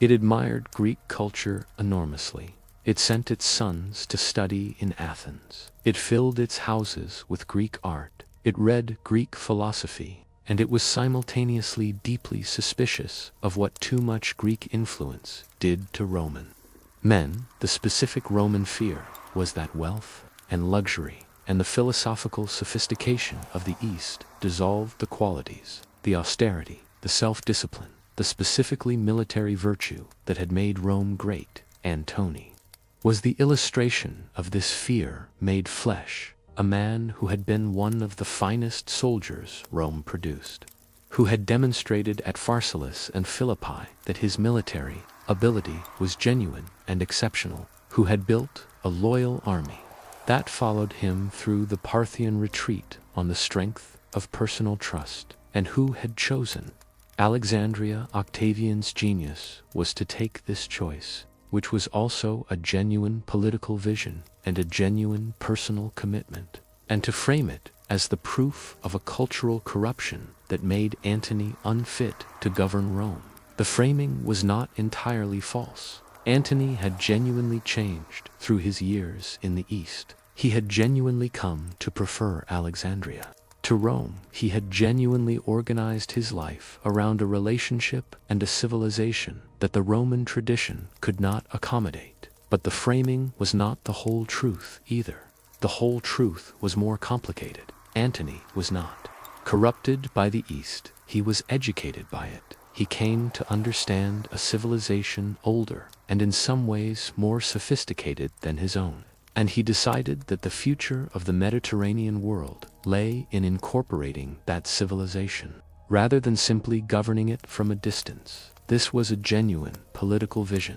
It was also a vision that the specific audience of Roman aristocrats and Italian citizens that Octavian was addressing found deeply threatening, and Octavian understood his audience. The specific cultural program that Augustus built after Actium, the celebration of Roman tradition, the emphasis on the Aeneads, specifically Italian identity, the moral legislation about marriage and family, values, the deliberate cultivation of Roman religious tradition. All of this was the positive version of the anti-Antony argument. It was Rome defining itself by saying what it was not, and what it was not was what Antony had been, which means that Antony is present in the Augustan age in a specific and permanent way, not as a memory but as a shadow, the shape of the alternative that Rome chose not to take, visible in the negative space of every choice the Augustan program made. The poets of the Augustan age understood this. Virgil's Aeneid, the great epic of Roman identity commissioned under Augustus, has, in its 8th book, a description of the Battle of Actium that presents the conflict as a cosmic confrontation between the gods of Rome and the monstrous gods of Egypt, between Roman virtue and Eastern excess. It is propaganda, and Virgil was sophisticated enough to know it was propaganda. The specific ambivalences in the Aeneid, the sympathy with which Dido's love for Aeneas is presented, the cost that the Roman mission exacts from the people who serve it. These reflect a poet who understood that the version of events his patron needed was not the full version. The full version included Antony. The full version included the fact that the East was not simply decadence and corruption, but an ancient and sophisticated civilization that Rome had conquered and was still trying to understand. The full version included the genuine question of whether the world Octavian built was better than the world Antony had imagined. Virgil put the ambivalence into the poem and hoped the patron would not notice or would choose not to mention it because the ambivalence was the truth, and the truth was too complicated to be left out entirely. Now here is the piece of Antony's story that most histories of the period leave out entirely. The children. Antony had children. By multiple women. By Fulvia, before his Eastern life. By Cleopatra in Alexandria. and these children were scattered across the empire by the outcome at Actium, and their lives are themselves a small history of what happened to the world.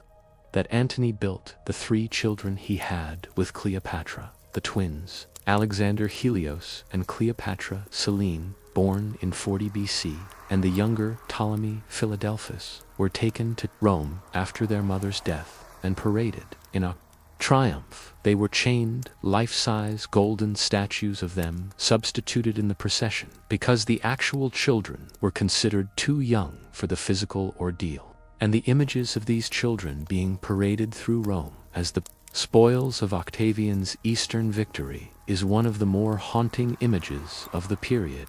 And then they were given to Octavia, Antony's Roman wife. The woman he had abandoned for their mother took these 3 children and raised them. The eldest twin, Cleopatra Selene, survived, was educated in Rome, married Juba to the king of Mauritania, and became the ruler of a Hellenistic North African kingdom that maintained the cultural tradition she had been born into. She named her son Ptolemy, the dynastic name of her mother's family, and Ptolemy of Mauritania was killed by the Emperor Caligula in 40 AD. The last ruler of Ptolemaic blood, killed 70 years after his grandmother died in her tomb. In Alexandria, the thread runs that long Alexander, Helios, and Ptolemy, Philadelphus, disappear from the historical record after their appearance in the triumph. Their subsequent fate is not recorded, which probably means they died young.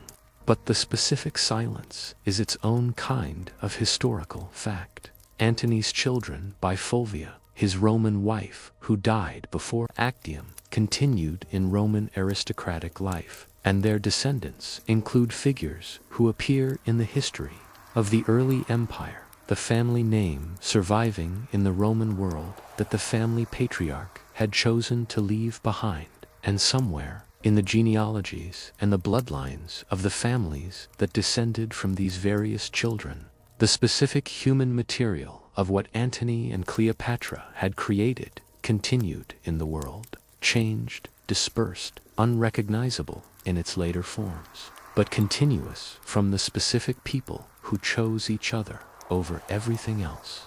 That continuity is part of the legacy. Not the grand political legacy of the Augustan settlement, not the institutional legacy of the Principate, but the specific human legacy of 2 people whose children survived into the world that defeated their parents, carrying forward, in their blood and their names and their specific inheritances, something of what their parents had been. The tomb that has not been found is the physical mystery at the end of the story. But the human mystery is different, and, in some ways, more interesting. The human mystery is what was actually between them, whether what Antony and Cleopatra had was primarily political. 2 extraordinarily capable people who recognized each other's usefulness and built a partnership that served both their interests, with personal feeling developing in the space that shared interest created.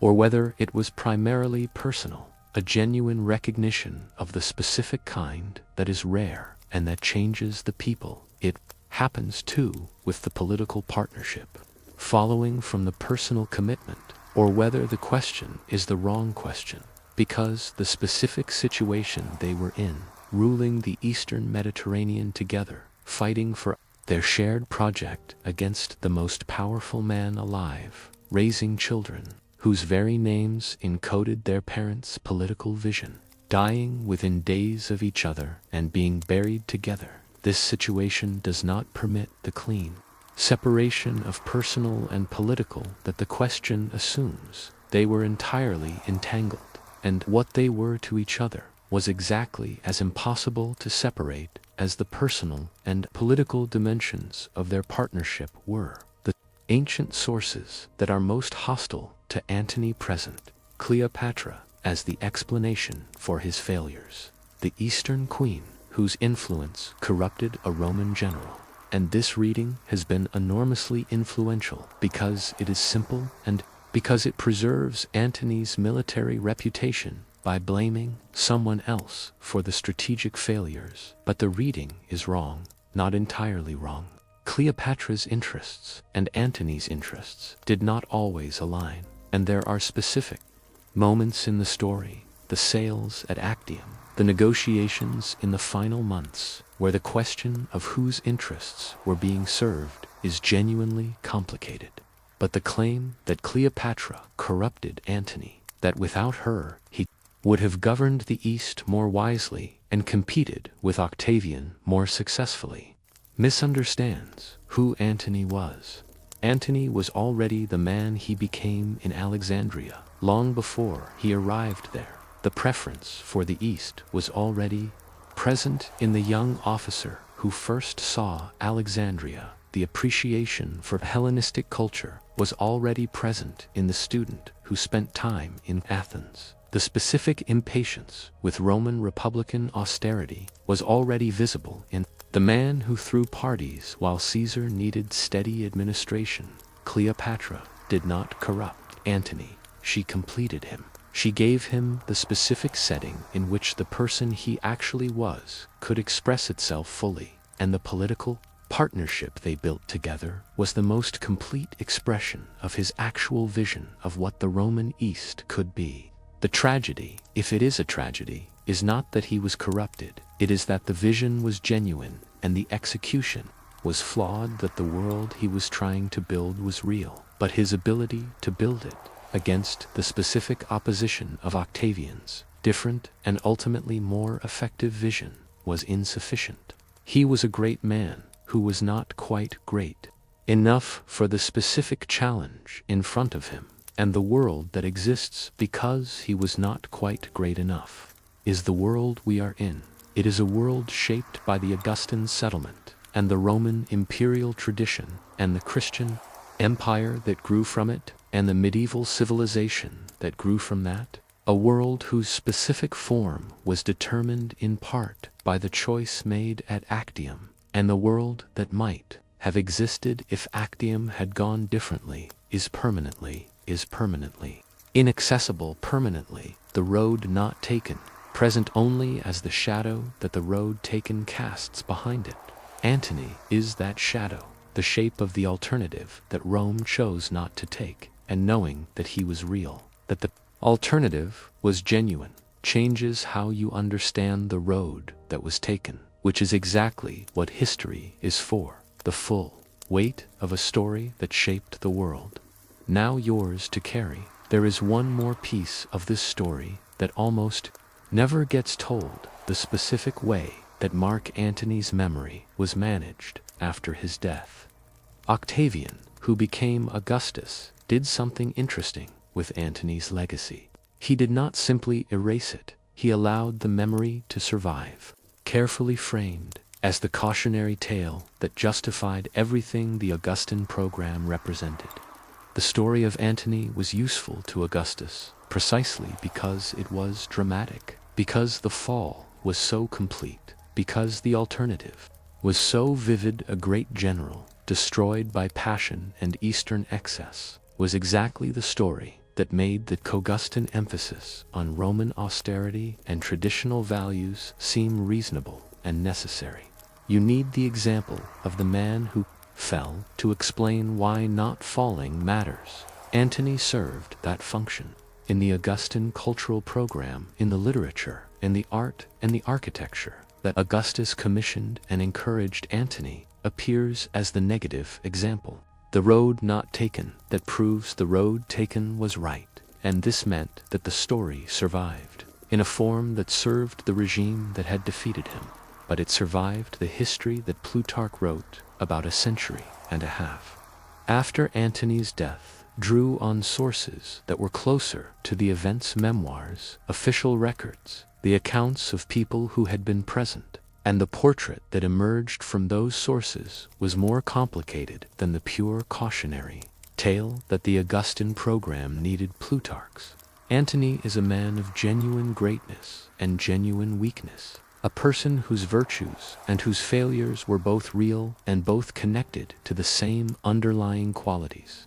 the generosity and the self-indulgence, the loyalty and the dependency. the genuine love, and the strategic blindness, all expressing the same person in different registers. This is the portrait that Shakespeare inherited, and what Shakespeare did with it in Antony and Cleopatra is one of the greatest acts of literary transformation in the English language. Shakespeare understood that the cautionary tale was not the full story, and he wrote the full story, the specific way that Shakespeare's play presents the conflict between Rome and Egypt, between duty and desire, between the world that requires Antony to be one thing and the relationship that allows him to be another. This is not just good drama, it is historically perceptive because the conflict was real. The Rome that the Republican tradition required of its great men was a specific kind of person, self-denying, publicly oriented, subordinating personal preference to public duty, maintaining the austere exterior that the tradition called Roman virtue, and the Alexandria that Cleopatra offered was a specific kind of freedom from the performance, from the constraints, from the requirement to be the representative of a civilization rather than simply a person. Antony's tragedy in Shakespeare's reading is not that he made the wrong choice, it is that both choices were real and both costs were real, and the world did not offer a version where both could be preserved. This reading is more honest than the cautionary tale, and it is more honest than the pure romance. It acknowledges that what was lost at Actium was genuinely worth something, that the alternative Antony represented was not simply corruption, but a real and different vision of what the Roman world could be, and that the defeat of that vision was a genuine loss, even if the alternative that prevailed was also genuinely valuable. History is full of this kind of ambivalence. The things that might have been are real possibilities that were foreclosed by specific choices in specific moments, and acknowledging their reality is part of the honest account of the past. Antony and Cleopatra are the most famous example of this in the ancient world, and the story refuses to settle, refuses to become simple, refuses to be either the cautionary tale that Augustus needed or the pure romance that the theatrical tradition prefers. It stays complicated because it was complicated, because the people in it were complicated, because the world they were trying to build was real, and the world that defeated it was also real, and the specific moment of collision between them at Actium produced an outcome that was contingent and consequential and permanent. The Mediterranean is still there. Alexandria is still there, built on its strip of land between the sea and the lake, the ancient city buried under the modern one, under centuries of earthquake and rebuilding and the gradual movement of the land. And in that burial, somewhere, the tomb is waiting. Asterisk, asterisk, the specific physical reality of two people who changed the ancient world, preserved in the dark, under the city they chose, undisturbed by the 2,000 years of history that passed above them. The archaeologists who have been searching for it are patient and methodical and getting closer. And when the discovery comes, when the beam of the present finally reaches into that specific darkness, what it will find is the physical reality of a story that has been told 10,000 times in 10,000 forms, reduced finally to what it actually was: two people in a room at the end of everything who chose each other. Carry that with you. It matters. And if this story has changed how you see the ancient world, if the full picture of Mark Antony surprised you, leave a comment. Share this with someone who knows the Shakespeare and not the history, and subscribe, because the stories in these gaps are always worth the time. The stars above the Mediterranean are the same stars. The sea is the same sea, and somewhere beneath Alexandria, they are still there, waiting. The physical world that Antony inhabited, the specific cities and landscapes and seas of the late Republican Mediterranean, is worth recovering because it gives the story a texture and a weight that the purely political narrative cannot provide. Rome in the 40s BC was a city of perhaps 1 million people, the largest city in the Western world, packed onto 7 hills above the Tiber, loud and smelly and extraordinary. The Forum Romanum, where Antony gave Caesar's funeral oration, was the political heart of the city, surrounded by temples and basilicas and the monuments of centuries of Roman history. The speaker's platform, the rostra, where Cicero's head and hands would be displayed, was within walking distance of the place where Antony stood and read Caesar's will to the crowd. The specific geography of that moment, standing at the rostra, the forum around him, the crowd pressing in from every direction, Caesar's body visible, the city holding its breath to hear what this man would say. This is the specific physical reality in which Antony's most impressive political performance was delivered, and it is a reality that the modern visitor to Rome can still partially experience. The forum is still there, smaller and more ruined than it was. The rostra is still marked. The specific space where the most consequential funeral oration in Roman history was delivered is still a physical place that can be stood in the road south. From Rome, the Appian Way was the road that Cicero traveled trying to reach the coast when the proscription soldiers were looking for him. It is still there, lined with the tombs and the monuments that Roman families built along it. Across centuries, and somewhere along its length, in what is now the southern suburbs of Rome, the specific spot where Cicero put down his litter and offered his neck to the soldiers is a place that exists unknown and unmarked, in the landscape of a city that has been built on top of the ancient one, the Bay of Naples, where the triumvirs met to negotiate the Treaty of Brundisium, where Octavia was given to Antony as the seal of a deal that was supposed to end.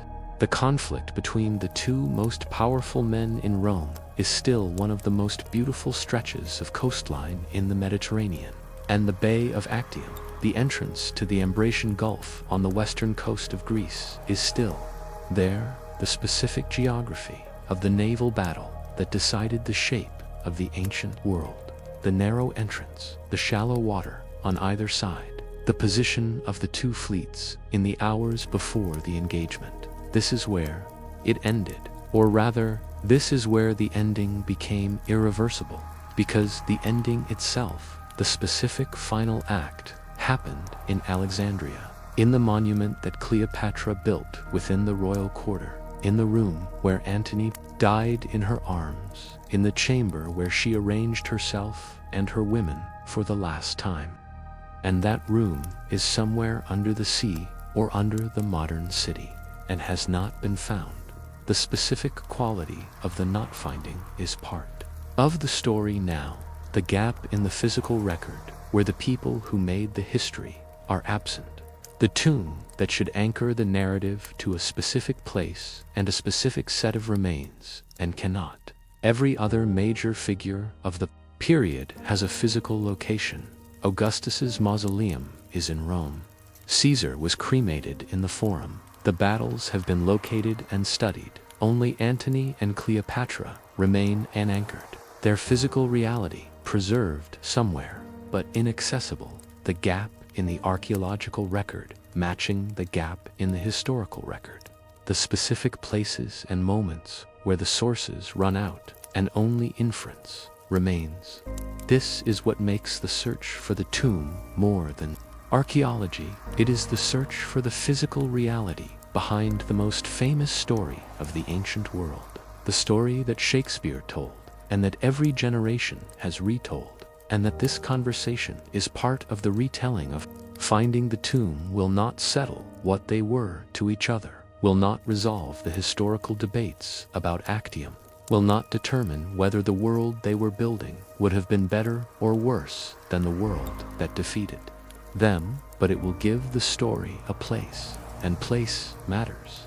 Place is the specific thing that separates history from mythology, the thing that says, this happened here, these people were real. The past is not only in books, but in the ground beneath your feet. When the tomb is found, when the discovery is made and announced and the world pays attention the way it paid attention in 1974, when the farmer's well broke through to the terracotta army. The distance between 30 BC and the present will collapse the way it always collapses when the physical reality of the ancient world reaches through to the present.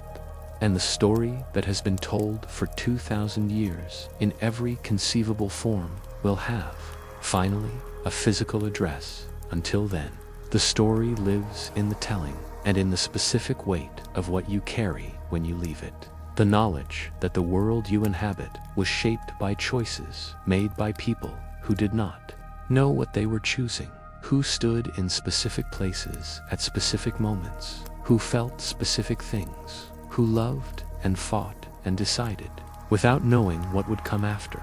Mark Antony stood in the forum and read Caesar's will, and the crowd caught fire. Mark Antony rode through the passes of Armenia in the autumn cold, keeping his army together through sheer force of personal credibility.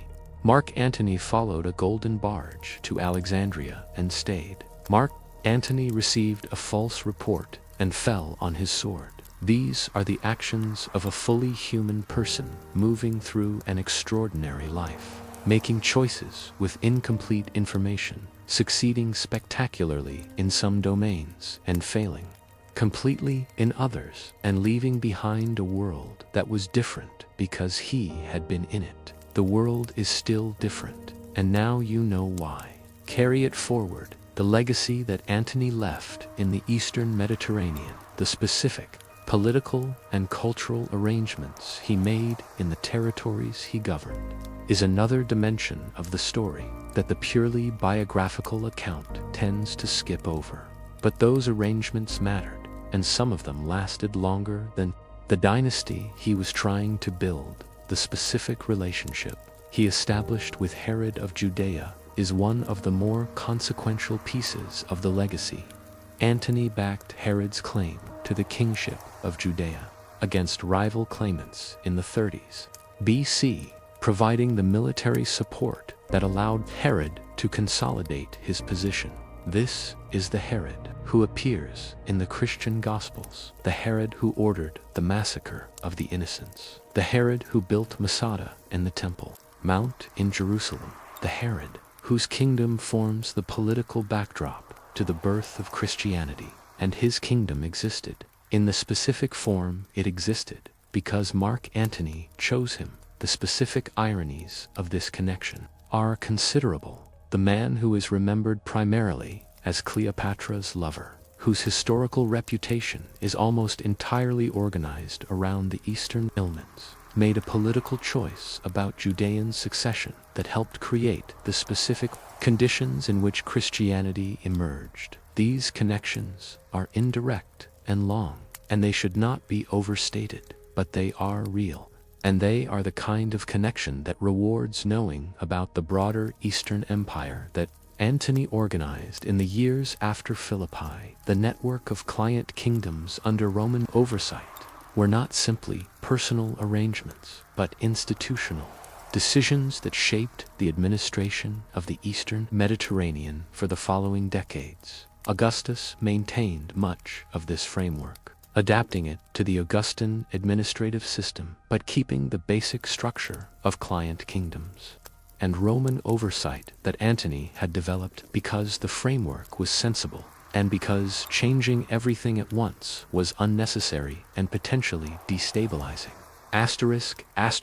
Which means that the administrative structure of the Eastern Empire under Augustus, the empire that produced Paul of Tarsus and the spread of Christianity, and the specific conditions of the first century, was partly the administrative structure that Antony had built, the roads he maintained, the kingdoms he organized, the specific relationships between Rome and the Eastern client states. All of this survived Actium in modified form and continued to shape the world that came after. This is the invisible legacy, the legacy that does not appear in the romantic version of the story or in the cautionary tale. the legacy of a competent administrator who governed a large and complex territory for more than a decade, and who left it organized in ways that his successor found useful. It is less dramatic than the barge and the asp, but it is real, and it is the specific kind of historical reality that reminds us that even the most dramatic figures in history spent most of their time doing things that were not dramatic. Governing, managing, deciding, administering. The barge was one afternoon, the administration was a decade, and the administration is the part that shaped the world. The specific cities of the Eastern Empire that Antony governed, Antioch and Ephesus and Pergamon and the others, were cities of genuine cultural and intellectual vitality, centers of the Hellenistic civilization that Antony was trying to preserve and incorporate rather than simply exploit. Pergamon had one of the great libraries of the ancient world.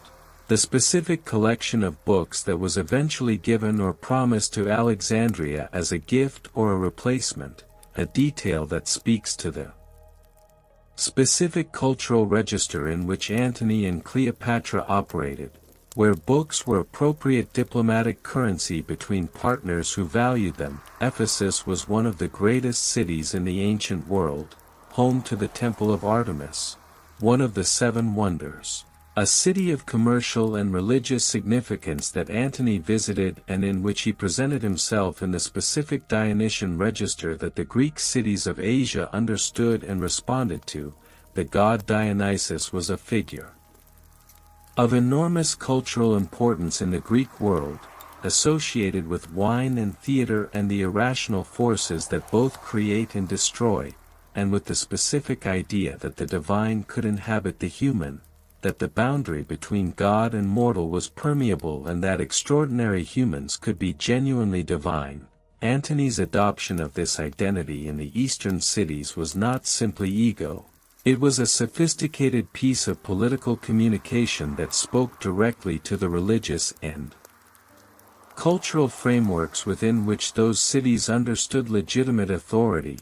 It worked in Ephesus, it worked in the cities of Asia Minor, it worked in Egypt where Cleopatra presented herself as Isis and Antony as Osiris, and the partnership as the marriage of the divine powers that sustained the world.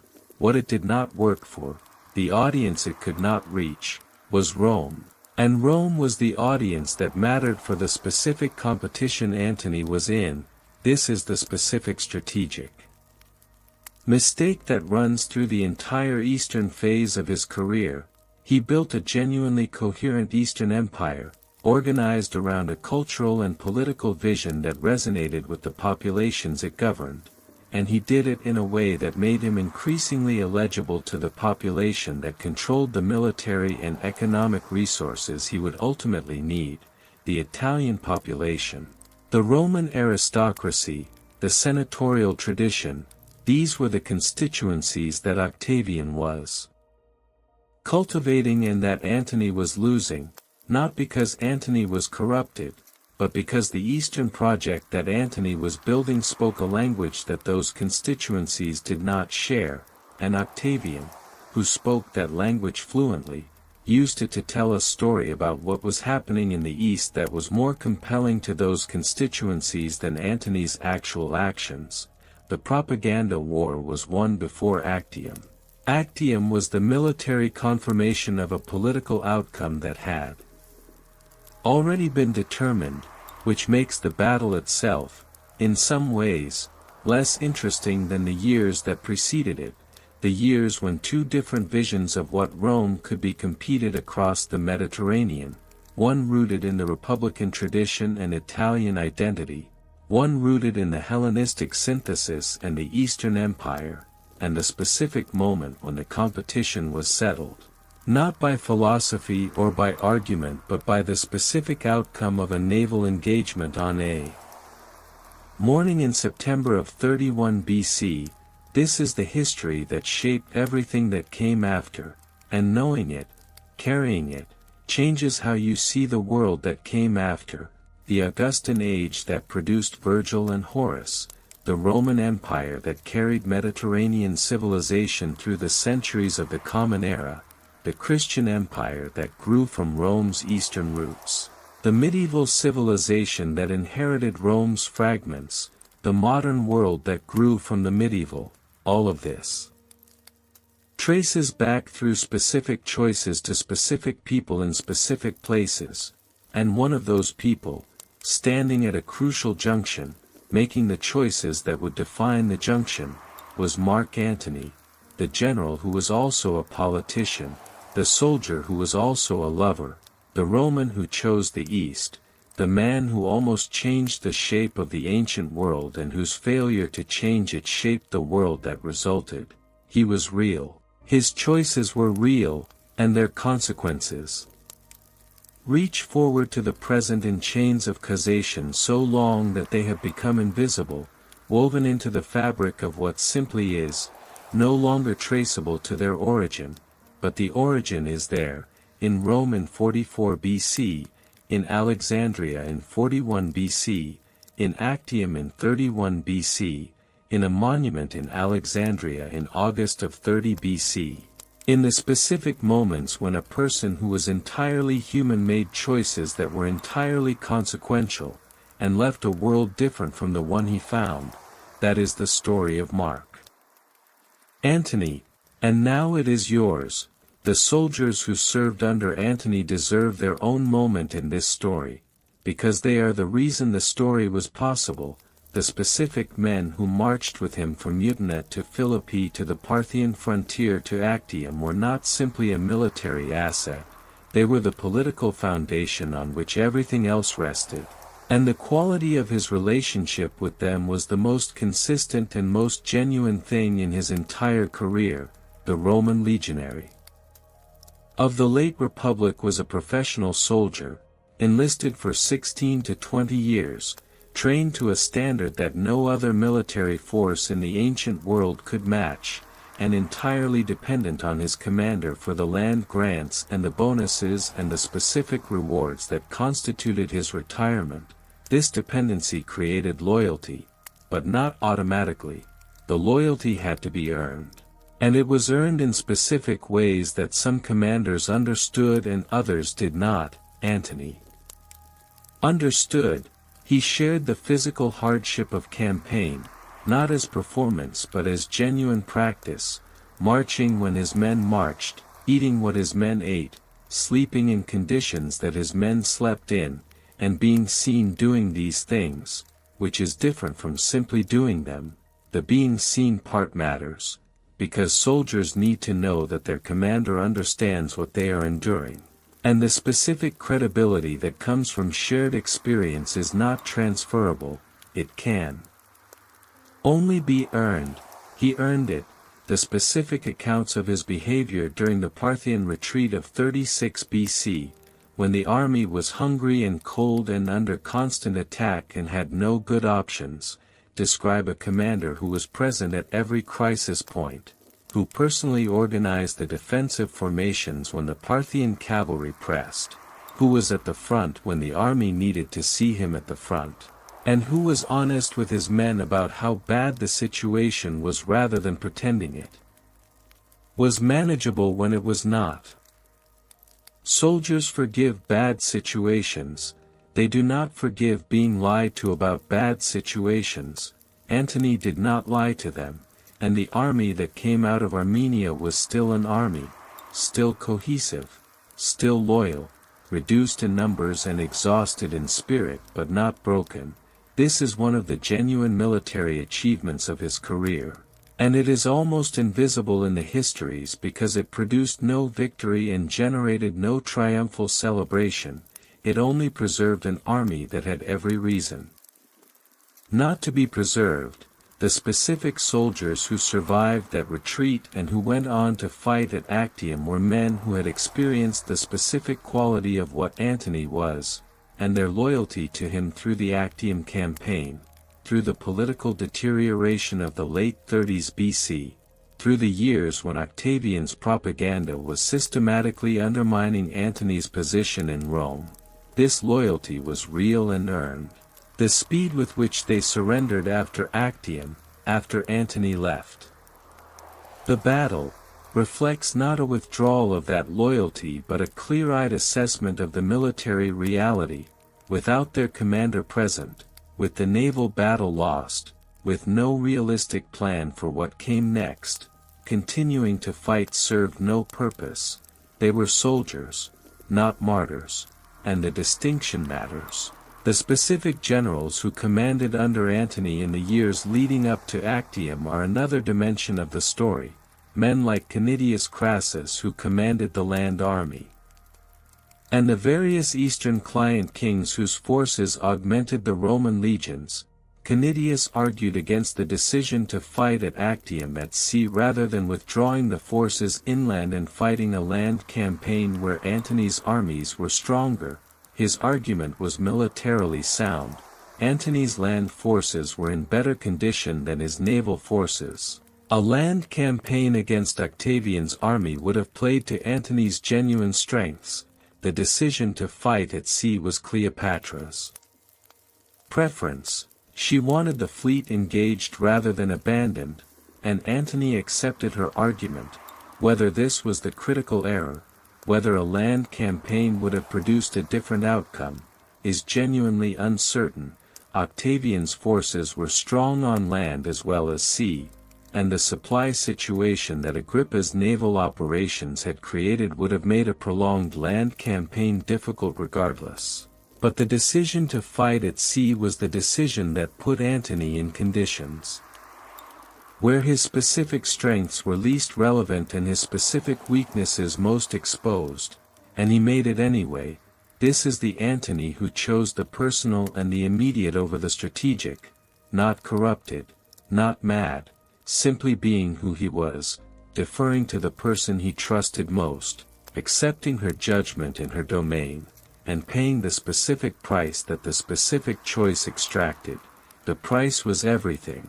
And he paid it, the specific hours of the battle itself, the 2nd of September in 31 BC, from dawn when the fleets faced each other across the entrance to the Gulf, to the midday when the engagement began, to the afternoon when the breakout was attempted, to the aftermath when the land army learned what had happened and the political structure collapsed. These hours are documented in the ancient sources with the combination of military detail and political interpretation that makes them difficult to fully reconstruct but possible to understand in outline. Agrippa on the right wing of Octavian's fleet applied pressure that gradually extended the line, trying to force Antony's fleet into the shallow water on the flanks, where the larger Antonine ships could not maneuver effectively. Antony attempted to break through in the center, where the concentration of his heaviest ships could punch through Octavian's line if the timing was right. Cleopatra's squadron waited, in reserve, behind the main line, with the sails that indicated the destination, the timing of when the breakout was attempted, at what point in the engagement Cleopatra's squadron moved and Antony followed, is something the sources describe differently and that cannot be definitively established. What can be established is that the fleet that broke through was not the full fleet, that significant numbers of Antony's ships were left behind, that some of them fought on and some of them surrendered and some of them burned, and that by nightfall the naval engagement was over and Octavian had won, and Antony was on his way to Egypt. The specific psychology of the following months, the retreat to Alexandria, the negotiations, the preparations for a final stand that everyone involved understood had no realistic chance. This has been interpreted as despair by some ancient sources and as continued political calculation by others. The honest answer is probably both. There were genuine moments of despair, Antony entering a period of withdrawal and isolation in the immediate aftermath of Actium that the ancient sources describe with a consistency that suggests something real, a man who had built everything on his military credibility and his personal loyalty and had watched both dissolve in an afternoon, and there were genuine moments of continued calculation, the negotiations with Octavian. The preparations for an eastern campaign that might have reopened the conflict if enough client kings could be held to their allegiance, the specific military options that were real even if none of them were good. Antony was not simply broken by Actium, he was diminished by it, reduced, and the man who moved through the final months was recognizably the same man as before but operating with a fraction of the resources and a fraction of the credibility. And still, in those final months, there were moments of the specific quality that had always been there, the decision to go into battle one more time in front of Alexandria, to lead his cavalry in a charge against Octavian's advancing forces, one last time in the sun, doing the thing he did best, in the specific physical register of courage and immediacy that was his native element.